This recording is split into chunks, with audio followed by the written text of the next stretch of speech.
मन को शांति कैसे दें? बुद्ध की कहानी। भगवान बुद्ध के जीवन में अनेक कहानियां हैं जो हमें जीवन के गहरे सत्य सिखाती है। इनमें से एक प्रसिद्ध कहानी मन की शांति के महत्व को समझाने के लिए बेहद प्रेरणादायक है। यह कहानी हमें यह सिखाती है कि बाहरी परिस्थितियां हमारे मन की शांति को प्रभावित नहीं कर सकती, यदि हम अपने भीतर के विचारों को नियंत्रित कर लें। कहानी का आरंभ। एक बार की बात है, भगवान बुद्ध अपने शिष्यों के साथ एक गांव में ठहरे हुए थे। गांव के लोग बुद्ध के ज्ञान और शांत स्वभाव से बहुत प्रभावित थे। वे रोज उनसे जीवन के विभिन्न पहलुओं पर सवाल पूछते और मार्गदर्शन प्राप्त करते। एक दिन एक क्रोधित व्यक्ति बुद्ध के पास आया।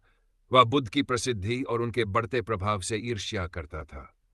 उसने उनके प्रति बहुत अपशब्द कहे और अपमानजनक बातें की। वहां उपस्थित शिष्य ये देखकर हैरान थे कि बुद्ध शांत और स्थिर बने रहे। उनके चेहरे पर न तो क्रोध था और न ही कोई प्रतिक्रिया। बुद्ध की प्रतिक्रिया। जब उस व्यक्ति ने अपनी पूरी बात कह दी, तब बुद्ध मुस्कुराए और बड़ी शांति से बोले, भाई, क्या मैं तुमसे एक प्रश्न पूछ सकता हूं? उस व्यक्ति ने गुस्से में कहा, पूछो। बुद्ध ने पूछा, यदि कोई व्यक्ति तुम्हारे पास एक उपहार लेकर आए और तुम उसे स्वीकार न करो, तो वह उपहार किसके पास रहेगा? व्यक्ति ने उत्तर दिया, यदि मैं उसे स्वीकार नहीं करता, तो वह उपहार उसी के पास रहेगा जिसने उसे लाया है।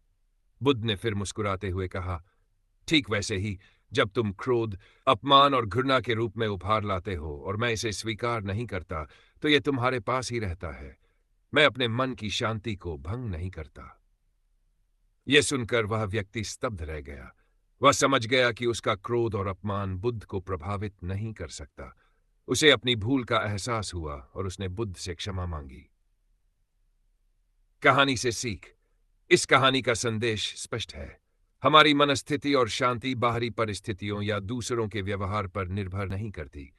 जब हम दूसरों की नकारात्मकता को स्वीकार करना बंद कर देते हैं, तो हम अपने मन को शांत रख सकते हैं। मन की शांति पाने के लिए बुद्ध ने निम्नलिखित महत्वपूर्ण बातें सिखाई है।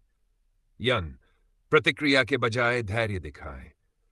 हम अक्सर दूसरों के व्यवहार का तुरंत जवाब देने के लिए प्रेरित होते हैं, लेकिन प्रतिक्रिया देना हमेशा आवश्यक नहीं होता। यदि हम धैर्यपूर्वक अपनी भावनाओं को नियंत्रित करें, तो हम अपने मन को अशांत होने से बचा सकते हैं। नकारात्मकता को अस्वीकार करें। दूसरों की आलोचना, अपमान या नकारात्मकता को व्यक्तिगत रूप से न लें। जो बातें हमारे मन को चोट पहुंचा सकती है, उन्हें अस्वीकार करने का अभ्यास करें। अपने भीतर झांकें। बुद्ध ने हमेशा आत्मनिरीक्षण को महत्व दिया। अपने मन में चल रहे विचारों को पहचानें और उन्हें सकारात्मक दिशा में मोड़ें।